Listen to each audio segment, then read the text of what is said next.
Dari kecil saya di perumahan. Ya memang dulu kita kan butuh pekerja ya, jadi kita mendatangkan pekerja dari luar. Nah, mereka dikasih barak untuk tempat tinggal dan mereka harus bekerja di kebun.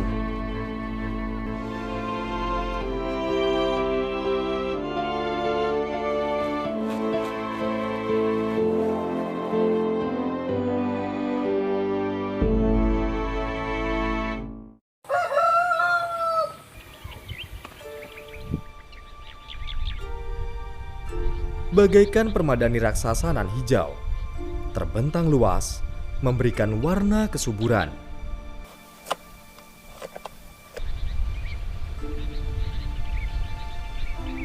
Teh, salah satu tanaman yang tumbuh melimpah ruah di negeri Loh Jinawi ini.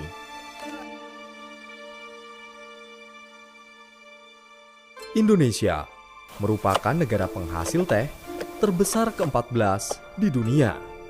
Jawa Tengah, salah satu provinsi yang juga kaya akan hasil teh.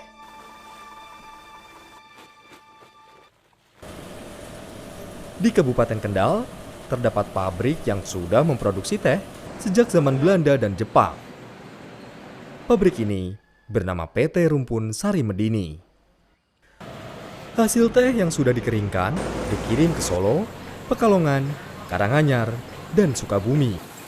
Namun, jika melihat produksi teh yang dihasilkan pada tahun 2016 dan 2017, pabrik ini sempat mengalami penurunan penjualan. Teh yang dihasilkan menurun sebanyak 68.425 ton per harinya. Di Indonesia, terdapat perkebunan teh yang tersebar di Sumatera Utara, Sumatera Barat, Jawa Tengah, dan Jawa Barat. Salah satu pabrik penghasil teh di Jawa Tengah yaitu PT Rumpun Sari Medini. Pabrik ini terletak di Dusun Medini, Kecamatan Limbangan, Kabupaten Kendal, Jawa Tengah. Perkebunan teh PT Rumpun Sari Medini memiliki luas 304 hektar, termasuk perumahan dan jalan yang ada di sekitarnya. Terletak di lereng Gunung Ungaran, pada area pabrik ini terdapat 2 dusun, yaitu Dusun Promasan dan Dusun Medini. Letak Dusun Medini berada di sekitaran pabrik, sedangkan Dusun Promasan berjarak 6 km dari Dusun Medini.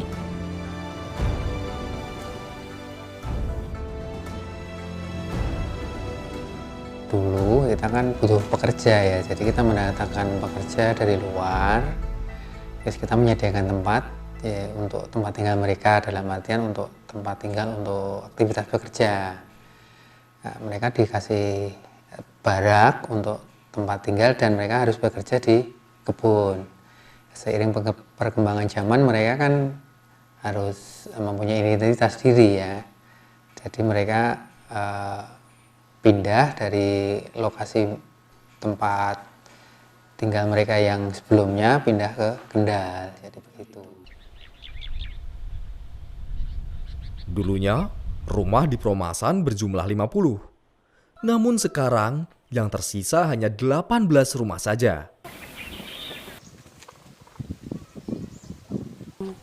Dari kecil saya di perumahan.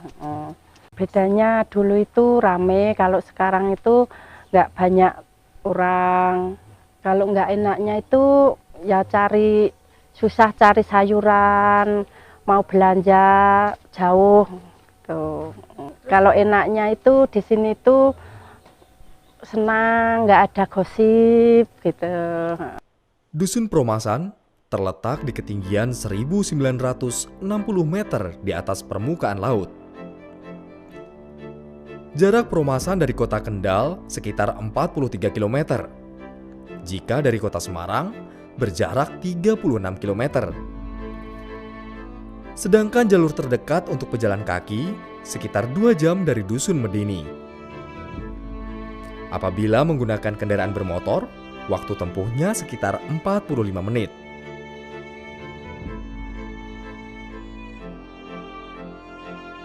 Meskipun sama-sama berada di area pabrik, bila kita melihat fasilitas Dusun Medini dan Dusun Perumasan, jauh dari kata sama.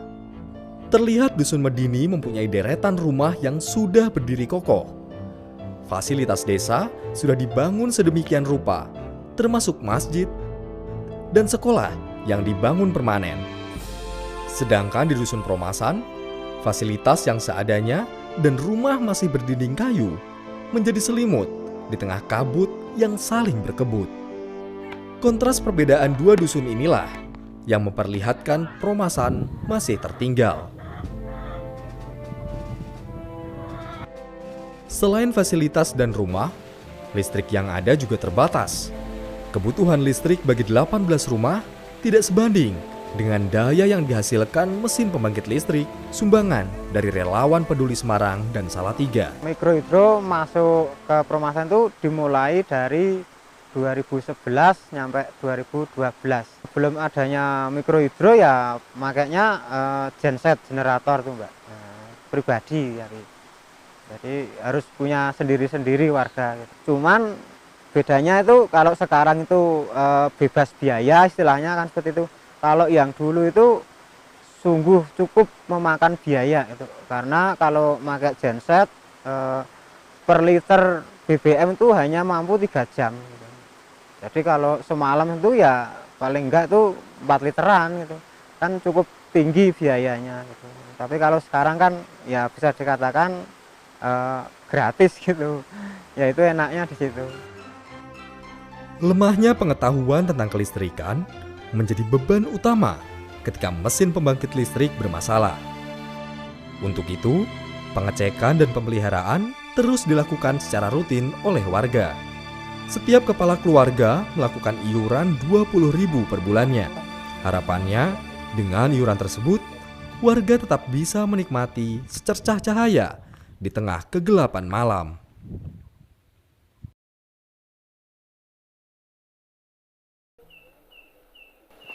Suasana dingin malam mulai merasuki celah deretan bilik kayu. Beginilah aktivitas warga ketika malam menjelang. Lantunan suara adzan berkumandang, menjadi irama syahdu, memecah keheningan malam di Dusun Perumasan. Marlia, salah satu warga asli Dusun Perumasan. Setiap harinya, ia bekerja sebagai buruh pemetik teh. Ibu yang mempunyai 2 orang anak ini sudah menjadi buruh pemetik teh selama 20 tahun. Demi membantu sang suami, wanita ini tetap giat bekerja. Suasana malam dan hangatnya canda tawa keluarga menjadi bingkai setiap malamnya. Saya itu suka memetik teh karena orang tua saya itu dulu di desa lah. Desa itu ekonomi itu enggak mencukupi lah, orang tua saya itu kesini lah terus ambil teh gitu, terus saya itu di sini tuh suka sekali gitu. Saya nggak mengeluh lah gitu kalau memetik teh itu. Hiburannya ya sama anak sama cucu gitu.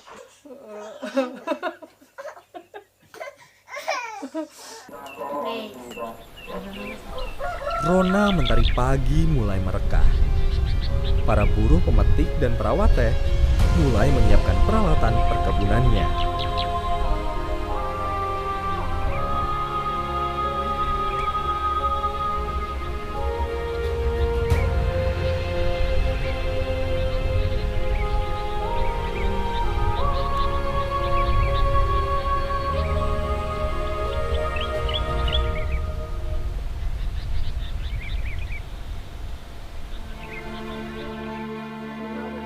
Kaos atau baju panjang, berpasangan celana dan rok berlapis melindungi badannya, bagaikan seragam dinas setiap harinya. Waring yang berjaring-jaring melilit perutnya, dan caping sebagai pelindung kepala. Langkah kaki mulai berpijak. Tidak masalah medan mana saja yang akan dilalui, asalkan banyak pucuk teh yang didapatkan. Ini waringnya ini buat ambil tehnya. Kalau udah dapet dikasihkan sini. Selain waring itu tapeh bagor ada, celana plastik ada. Ada 3 jenis pekerja di PT Rumpun Sari Medini dengan total pekerja 300 karyawan yang terdiri dari pekerja harian, mingguan, dan bulanan. Pendapatan para buruh pemetik teh yang bekerja per hari menggunakan sistem borongan. Setiap 2 minggu sekali, mereka menerima upah sesuai dengan berat per karung teh yang didapatkan. Kalau kita jam kerja kan standar 7 jam kerja, 40 jam seminggu ya. Tetapi di realisasi di lapangan kita akan menyesuaikan ya. Untuk pekerja yang harian tetap itu kan 7 jam, harian pabrik juga 7 jam.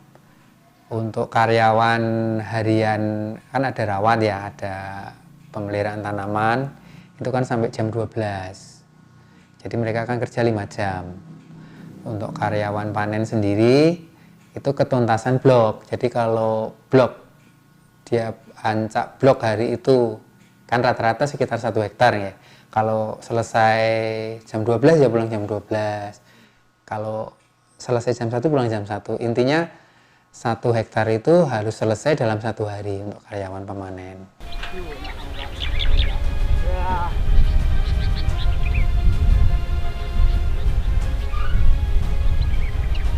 Pendapatan buruh pemetik teh dihitung Rp600 per kilogram dari teh yang didapatkan.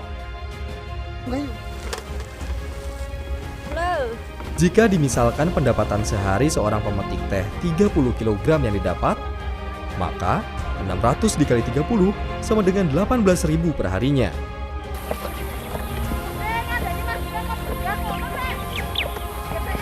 Jika dikalikan seminggu mereka bekerja, pendapatannya hanya Rp126.000.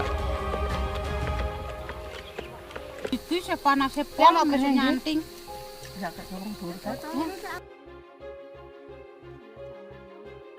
Meski upah minim, mereka tetap giat bekerja.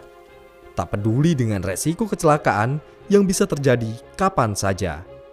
Itu diareng-areng sana. Terus saya kesakitan. Terus saya diurutkan di sana di tukang urut lah. Terus habis itu sembuhnya sekitar setengah bulan. Kalau hujan lebat itu ya saya takut nanti ada petir gitu. Kalau ada kabut ya takut temannya nggak kelihatan. Tapi kalau hujannya udah terang ya temannya kelihatan semua. Kalau takutnya ya ada ular, terus ada landak gitu takutnya. Tapi kalau ular itu ya kecil-kecil, tapi ya kalau udah tahu itu takut kalau mau ambil teh lagi. Tidak perlu keahlian khusus untuk menjadi pemetik teh, karena yang dibutuhkan adalah ketekunan dan keuletan. Dulu kan cuma iseng-iseng. Kok jadi bisa ke sini? Malah jadi orang sini gitu. Orang tua itu nggak boleh dulunya. Jadi sekarang kok jadi malah jadi orang sini. Kendalanya itu ya kalau di pereng-pereng itu sulit. Takut jatuh, badan ibu kan segini, takutnya nggak bisa bangun. Selain menjadi pemetik dan perawat teh, warga Peromasan juga mempunyai kegiatan lainnya. Mencari rumput dan beternak menjadi pengisi aktivitas setelah merawat teh. Tidak hanya itu saja, rumah mereka juga disewakan menjadi tempat penginapan untuk para pendaki. Dari sinilah Tambahan lembaran rupiah dapat mereka sisihkan untuk memenuhi kebutuhan lainnya. Sangkane ing sebrang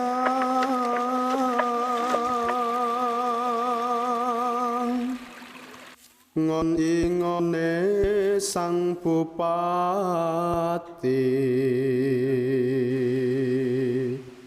Bapak Pocong yen laku lambean prono.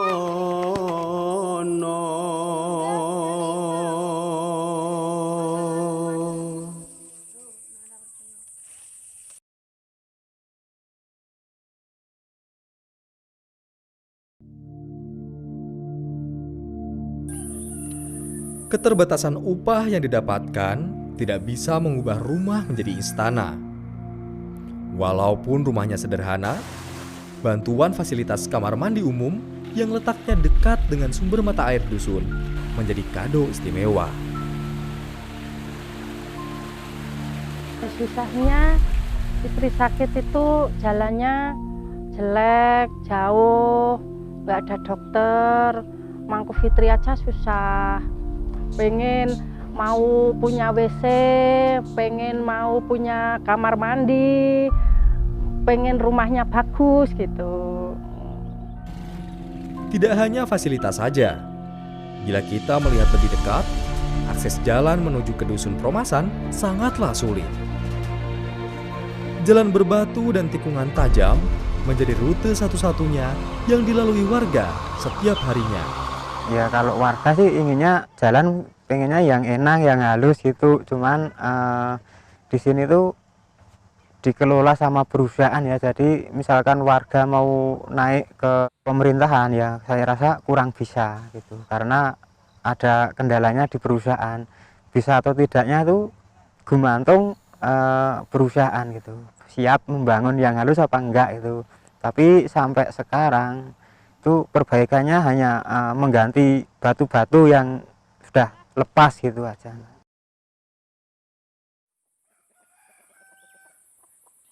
Fitri, anak Merliah yang duduk di kelas 4 di SDN 1 Ngesrep Balong. Jam setengah 6 pagi, Fitri dan temannya sudah bersiap. Di pagi hari, biasanya Promasan turun hujan. Mereka harus membungkus tas dan sepatunya dengan plastik. Tapi tidak dengan hari ini. Cuaca cerah menyambut mereka. Waktu tempuh dari rumah ke sekolah sekitar 45 menit. Jalan berkelok dan berbatu bukan menjadi penghalang. Roda sepeda motor tetap melaju, menyusuri jalanan terjal sejauh 6 km. Apapun yang terjadi, mereka tetap semangat demi meraih cita-cita. Pernah kalau jalannya licin, kalau hujan pakai jas hujan, kalau sepatunya ditaruh di tas. Pernah di tanjakan yang ada jurangnya itu, terus motornya jatuh, di sininya luka. Kalau kempes mobilnya sudah naik, dijemput kakak.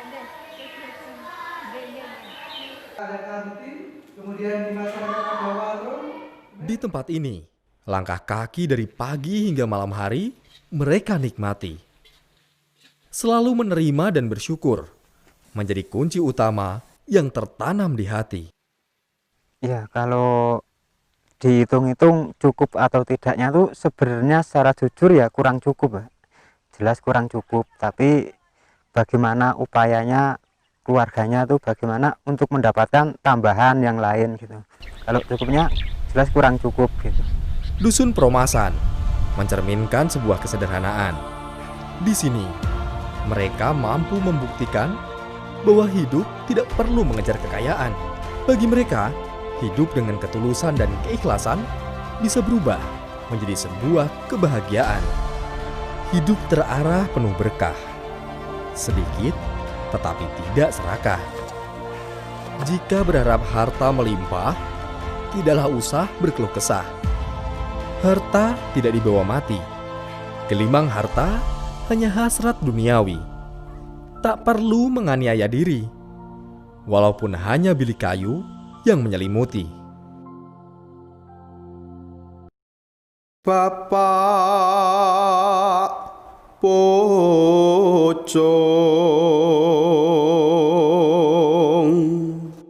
dudu atu dudu gunung sangkane ing sebrang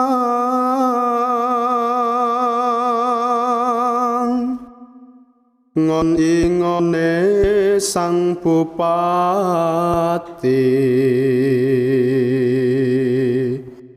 Bapak pocong